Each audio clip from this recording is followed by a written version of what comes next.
ഓം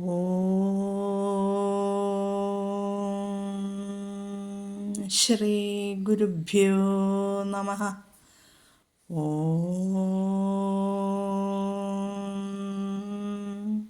ശ്രീ പരമാത്മനേ നമഃ. ഓം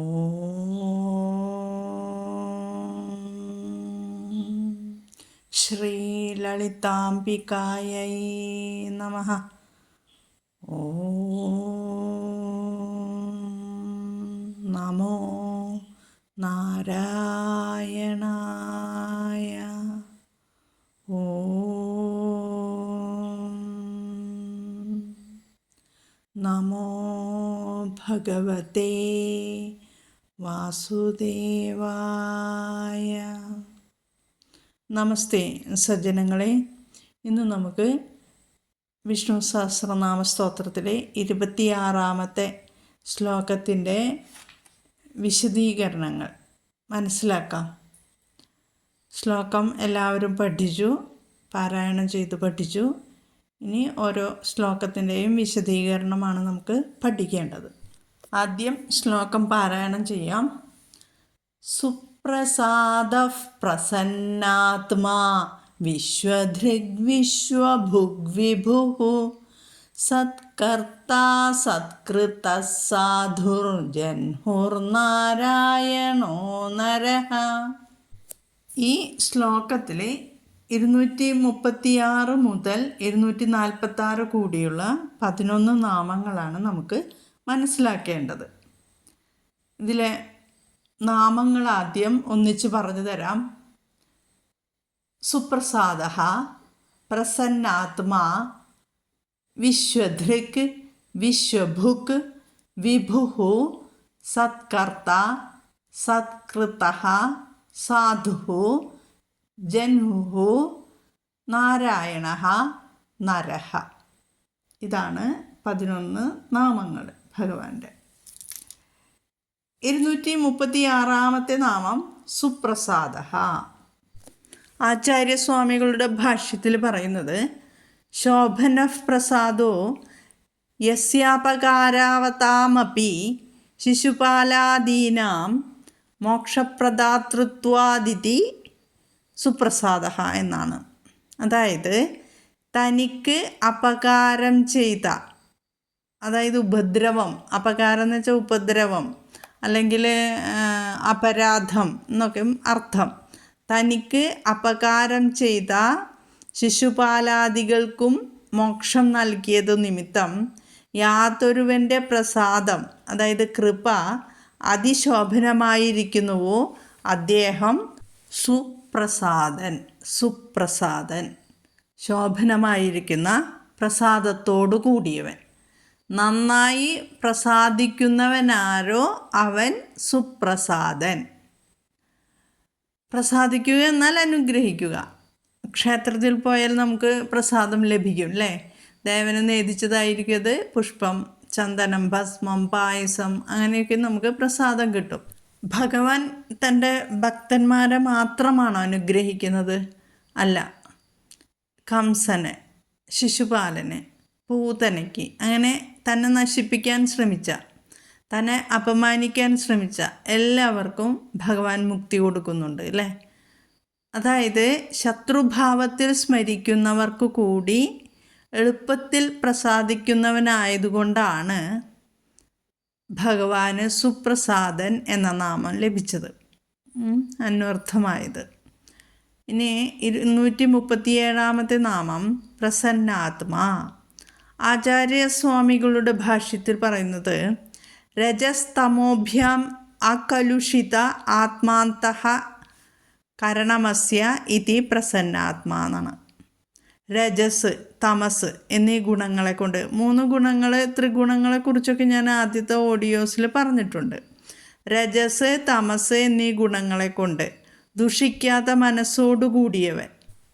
തുടർന്നും ഭാഷ്യത്തിൽ പറയുന്നുണ്ട്, കരുണാർദ്ര സ്വഭാവത്വാദ്വാ യദ്വാ പ്രസന്ന സ്വഭാവഃ കാരുണിക ഇത്യർത്ഥഃ എന്ന്.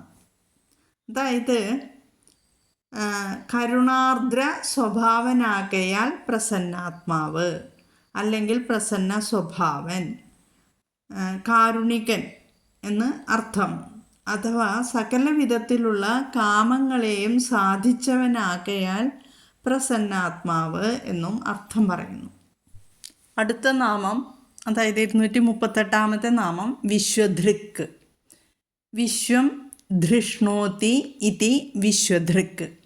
വിശ്വത്തെ ധരിക്കുന്നതിനാൽ വിശ്വധൃക്ക്. 239 നാമം വിശ്വഭുക്ക്. വിശ്വം ഭുങ്ക്തേ ഭുനക്തി പാലയതി ഇതി വാ വിശ്വഭുക്ക്. വിശ്വത്തെ ഭക്ഷിക്കുകയോ അനുഭവിക്കുകയോ പാലിക്കുകയോ ചെയ്യുന്നതിനാൽ വിശ്വഭുക്ക്. കാലാഗ്നി രുദ്രരൂപേണ വിശ്വത്തെ ഭുജിക്കുന്നവൻ. സൃഷ്ടി, സ്ഥിതി, സംഹാരം ഇവയെല്ലാം നടത്തുന്നത് ഭഗവാനാണെന്ന് നമ്മൾ മനസ്സിലാക്കിയിട്ടുണ്ട് അല്ലേ? ആദ്യത്തെ ശ്ലോകത്തിൽ എന്താണ് മനസ്സിലാക്കിയത്? ഓം വിശ്വം വിഷ്ണുർവഷട്കാരോ ഭൂതഭവ്യഭവത് പ്രഭു ഭൂതകൃത് ഭൂതഭൃദ്ഭാവോ ഭൂതാത്മാ ഭൂതഭാവനഃ. ഭൂതം കഴിഞ്ഞത്, ഭവ്യം വരാൻ പോകുന്നത്, ഭവത്ത് ഇപ്പോഴുള്ളത്, കാലത്രയത്തിലെ സകലത്തിൻ്റെയും പ്രഭു. ഇനി ഭൂതകൃത്ത് എന്ന് പറഞ്ഞാൽ എന്താണ്? രജോ ഗുണത്തെ ആശ്രയിച്ച് വിരിഞ്ച രൂപേണ ഭൂതങ്ങളെ സൃഷ്ടിക്കുന്നവനാണ് അല്ലേ? വിരിഞ്ചന് ആരാണ്?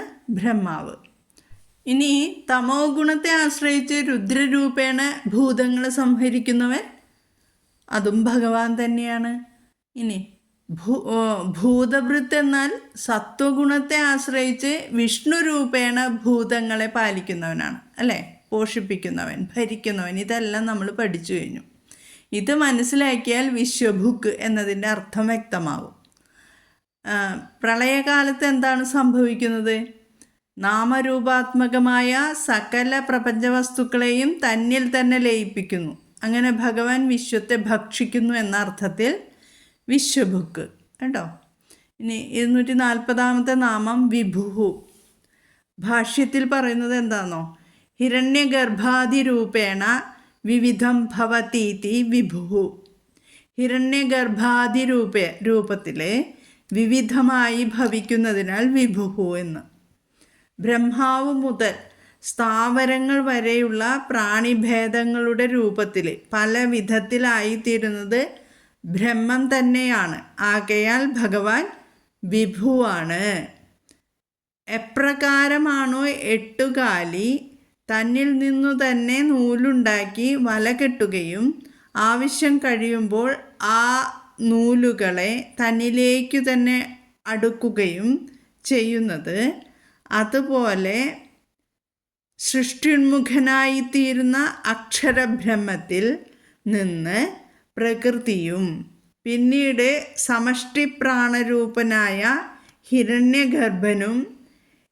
ഹിരണ്യഗർഭനിൽ നിന്ന് അന്തഃക്കരണവും അന്തഃക്കരണത്തിൽ നിന്ന് പഞ്ചഭൂതങ്ങളും ഉണ്ടായി. പഞ്ചഭൂതങ്ങളുടെ അന്യോന്യ സങ്കരം കൊണ്ടാണ് സ്ഥൂല പ്രപഞ്ചത്തിലുള്ള ലോകങ്ങളെല്ലാം ഉണ്ടായത്. ഈ ലോകത്തിൽ പ്രകൃതി, പ്രാണൻ, മനസ്സ് എന്നിവയുടെ വെഷ്ടിവിലാസത്തിലും അന്യോന്യ യോഗത്തിലും ജീവന്മാരുണ്ടായി. ജീവന്മാരിൽ ഇച്ഛാശക്തി ഉദ്ഭവിച്ചു. ക്രമേണ ഇച്ഛാശക്തിയാൽ പ്രേരിതങ്ങളായ കർമ്മങ്ങളും കർമ്മങ്ങളിൽ നിന്ന് കർമ്മഫലങ്ങളും ഉണ്ടാകുന്നു. ഇങ്ങനെ സൃഷ്ടി വിവിധ തലങ്ങളിലായി ക്രമത്തിലുണ്ടായതാണ്, അല്ലാതെ പെട്ടെന്ന് പൊട്ടിമുളച്ചതല്ലെന്ന് നാം മനസ്സിലാക്കണം. മുണ്ടകോപനിഷത്തിലെ ഒരു മന്ത്രത്തിൽ പറയുന്നത്, നിത്യം വിഭും സർവഗതം സുസൂക്ഷ്മം തദവ്യയം യദ്ഭൂതയോനിം പരിപശ്യന്തി ധീരാഹ എന്നാണ്. അതായത് നിത്യം എന്ന് വെച്ചാൽ ശാശ്വതം, വിഭും പലവിധത്തിൽ ശോഭിക്കുന്നത്, സർവഗതം എന്നാൽ സർവവ്യാപിയും, സുസൂക്ഷ്മം അത്യന്ത സൂക്ഷ്മമായിട്ടുള്ളതും, അവ്യയം നാശമില്ലാത്തതും, ഭൂതയോനിയും എല്ലാ ഭൂതങ്ങൾക്കും കാരണവും യോനിയുമായിട്ടുള്ള യാതൊന്നുണ്ടോ തത് അതിനെ ധീരന്മാർ പരിപശ്യന്തി, എല്ലാറ്റിൻ്റെയും ആത്മാവായിട്ട് കാണുന്നു എന്നാണ്. ശ്രീ രാമകൃഷ്ണ വചനത്തിൽ പറയുന്നത് ഈശ്വരൻ സകലവുമാകുന്നു, നിരാകാരനാരോ അവൻ തന്നെ സാകാരനും, അവൻ തന്നെ സമഷ്ടിയും വെഷ്ടിയും, അവൻ തന്നെ ബ്രഹ്മവും ശക്തിയും, അവന് ആദിയുമില്ല അവസാനവുമില്ല. ബ്രഹ്മത്തിന് ഉപമ ബ്രഹ്മം തന്നെ എന്നാണ് പറയുന്നത്, വേറൊന്നില്ല. സാക്ഷാത്കാരം സിദ്ധിച്ചാലും അതിനെ വാക്കുകൊണ്ട് വർണ്ണിക്കുവാനാകില്ല, ബ്രഹ്മത്തിനെ വാക്കുകൊണ്ട് വർണ്ണിക്കുവാനാകില്ല എന്നാണ് ശ്രീരാമകൃഷ്ണ വചനാമൃതത്തിൽ പറയുന്നത്. ഇനി നമുക്ക് അടുത്ത നാമം മനസ്സിലാക്കാം. 241 നാമം സത്കർത്ത. സത്കരോതി ഇതി സത്കർത്ത, സത്കാരം ചെയ്യുന്നതിനാൽ സത്കർത്ത.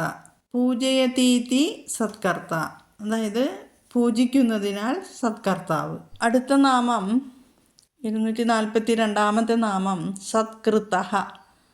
സത്കൃത എന്നാൽ പൂജിതൈരപി പൂജിത സത്കൃത എന്നാണ് ഭാഷ്യത്തിൽ. പൂജിതന്മാരാലും പൂജിക്കപ്പെടുന്നവൻ, ലോകപൂജിതന്മാരായ സനകാദികളാൽ കൂടി സത്കരിക്കപ്പെട്ടവൻ എന്നാണ് ഇതിൽ പറയുന്നത്. സത്കുമാരന്മാർ, ദേവർഷി നാരദൻ മുതലായ മഹാജ്ഞാനികളാലും ഭക്തന്മാരാലും സദാ ആരാധിക്കപ്പെടുന്നവനാണ് ഭഗവാൻ. ഇനി അടുത്ത നാമം 243 സാധുഹു. ന്യായപ്രവൃത്തതയാ സാധുഹു, ന്യായമനുസരിച്ച് പ്രവർത്തിക്കുന്നവനാകയാൽ സാധു എന്നർത്ഥം. സകല കാര്യങ്ങളിലും ന്യായമായി പ്രവർത്തിക്കുന്നവനാണ് ഭഗവാൻ, അതുകൊണ്ട് സാധുഹു എന്ന് നാമം. അടുത്ത നാമം 244 ജൻഹു. ഭാഷ്യത്തിൽ പറയുന്നത് ജനാൻ സംഹാരസമയേ അപന്നുതേ അപനയതീതി ജൻഹു എന്നാണ്. സംഹാരകാലത്തിൽ ജീവന്മാരെ തന്നിൽ ലയിപ്പിക്കുന്നതിനാൽ ജൻഹു എന്ന് നാമം. ഭഗവാനിൽ എല്ലാം അർപ്പിച്ചുകൊണ്ട് കർമ്മം ചെയ്യുന്നവരെ ഭഗവാൻ പരമമായ ലക്ഷ്യസ്ഥാനത്തേക്ക് നയിക്കുന്നു. ജഹാത്യവിദുഷോ ഭക്താൻ നയതി പരം പദം ഇതിവ എന്നാണ് ഭാഷ്യത്തിൽ പറയുന്നത്. അതായത് അജ്ഞാനികളെ ത്യജിക്കുകയും ഭക്തന്മാരെ പരമപദത്തിലേക്ക് നയിക്കുകയും ചെയ്യുന്നതിനാൽ ജൻഹു. ഭഗവാനിലെല്ലാം അർപ്പിച്ചുകൊണ്ട് കർമ്മം ചെയ്യുന്നവരെ ഭഗവാൻ പരമലക്ഷ്യസ്ഥാനത്തേക്ക് നയിക്കുന്നു. ശ്രീമദ് ഭഗവത്ഗീതയിൽ ഭക്തിയോഗത്തിൽ ഭഗവാൻ അർജുനനോട് ഈ തത്വം വ്യക്തമാക്കുന്നുണ്ട്. അർജുനനോട് ഭഗവാൻ ഉപദേശിക്കുന്നു, ഏതു സർവാണി കർമാണി മയി സന്യസ്യ മത്പരാഹ അനന്യേനൈവ യോഗേന മാം ധ്യായന്ത ഉപാസത്തെ. അടുത്ത ശ്ലോകത്തിൽ തേഷാമഹം സമുദ്ധർത്ത മൃത്യു സംസാരസാഗരാത് ഭവാമി ന ചിരാത് പാർത്ഥ മയ്യാവേശിത ചേതസാം. എന്താണ് പറയുന്നത്? ആരൊക്കെയാണോ പരമാത്മപ്രതീകമായ എന്നിൽ എല്ലാ കർമ്മങ്ങളും കർത്തൃഭാവം വെടിഞ്ഞ് അർച്ചനാരൂപത്തിൽ അനുഷ്ഠിച്ച് പരമാത്മപ്രാപ്തി പരമലക്ഷ്യമായി അംഗീകരിച്ച് മറ്റൊന്നിലും മനസ്സു ചെന്നു പറ്റാതെ പ്രതീകരൂപനായ എന്നെ തന്നെ ധ്യാനിച്ചു ഭജിക്കുന്നത് എന്നിൽ പൂർണ്ണമായി മനസ്സർപ്പിച്ചിട്ടുള്ളവർക്ക്, അല്ലയോ അർജുന, ഞാൻ ജനനമരണാത്മകമായ ഈ സംസാര സമുദ്രത്തിൽ നിന്ന് വളരെ വേഗം സമുദ്ധാരകനായി ഭവിക്കുന്നു എന്നാണ് ഇതിൽ പറയുന്നത്. ഈശ്വരനെ ഏതു രൂപത്തിൽ ഭജിക്കുന്നു എന്നുള്ളതല്ല, എങ്ങനെ ഭജിക്കുന്നു എന്നുള്ളതാണ് പ്രധാനം. ലക്ഷ്യത്തെക്കുറിച്ച് സംശയമില്ലാതിരിക്കുക, താൻ അംഗീകരിച്ച ഈശ്വര സ്വരൂപത്തിൽ സർവാർപ്പണ ബുദ്ധി ഉണ്ടാകുക, ഇത് രണ്ടുമാണ് ആവശ്യം. അർപ്പണ ബുദ്ധിയോടുകൂടിയ നിഷ്കാമ ഭക്തിയാണ് ഒരുവൻ തൻ്റെ എല്ലാ ജീവിത കർമ്മ ചലനങ്ങളിലൂടെയും നേടേണ്ടത്.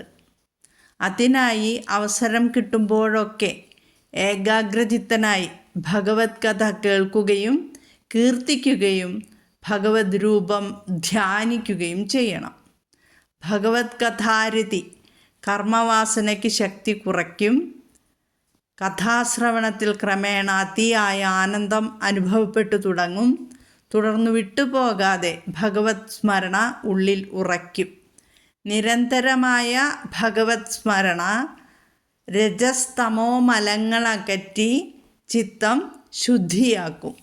അനന്തരം സത്വഗുണത്തിൻ്റേതായ പ്രസന്നത സദാ അനുഭവപ്പെട്ടു തുടങ്ങും. ചിത്തം പ്രസന്നമാകുന്നതോടെ സംഘം വേർപെട്ട് മനസ്സ് ബോധാനന്ദഘനമായ ഭഗവത് തത്വം ഗ്രഹിക്കാൻ സമർത്ഥമായി തീരും. അതോടെ കർമ്മവാസനാരൂപത്തിലുള്ള ഹൃദയഗ്രന്ഥികൾ പൊട്ടിച്ചിതറും. സംശയങ്ങൾ പാടെ അകലും. കർമ്മബന്ധം മുഴുവൻ ഒടുങ്ങിക്കിട്ടുകയും ചെയ്യും. അനന്യയോഗത്തോടെ സർവകർമ്മങ്ങളും ഭഗവത് അർപ്പണമാക്കി ഭഗവത് ധ്യാനം ശീലിക്കുന്ന ഭക്തനെ സംസാരസാഗരത്തിൽ നിന്ന് ഭഗവാൻ ഉദ്ധരിക്കുന്നതിൻ്റെ ക്രമം ഇതാണ്. പരമാത്മാവ് സർവശക്തനും സർവജ്ഞനുമാണെങ്കിൽ ഭക്തൻ ഏത് രൂപത്തിൽ ഭജിച്ചാലും അനന്യഭക്തി തിരിച്ചറിഞ്ഞ് ഭക്തനെ രക്ഷിക്കാൻ അവിടത്തേക്ക് എന്താണ് പ്രയാസം? എത്രയെത്ര ഭക്തന്മാരെ ഭഗവാൻ അങ്ങനെ രക്ഷിച്ചിരിക്കുന്നു. ഈ നാമത്തോട് കൂടിയിട്ട് ഇതിൽ നിന്നെല്ലാം കാര്യങ്ങൾ മനസ്സിലായില്ലേ? ഈ പറഞ്ഞതിൽ നിന്നെല്ലാം. ഇനി 2 നാമങ്ങളും കൂടി ഈ ശ്ലോകത്തിലുണ്ട്. നാരായണ 245-ാമത്തെ നാമം നാരായണ, പിന്നെ 246 നരഹ. ഇത് രണ്ടും നാരായണ എന്നുള്ള നാമം നമ്മൾ ഓം നമോ നാരായണായ നമ്മൾ പഠിക്കുന്നുണ്ട് അല്ലേ, ചൊല്ലുന്നുണ്ട് ആദ്യം തന്നെ.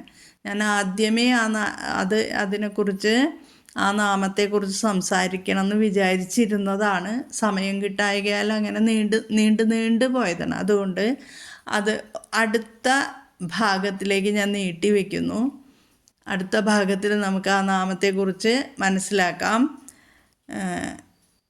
ജഗദീശ്വരൻ്റെ കൃപാകടാക്ഷം എന്നെ ശ്രവിക്കുന്ന എല്ലാവർക്കും ലഭിക്കുമാറാകട്ടെ എന്ന് പ്രാർത്ഥിച്ചുകൊണ്ട് ഞാൻ നിർത്തുന്നു.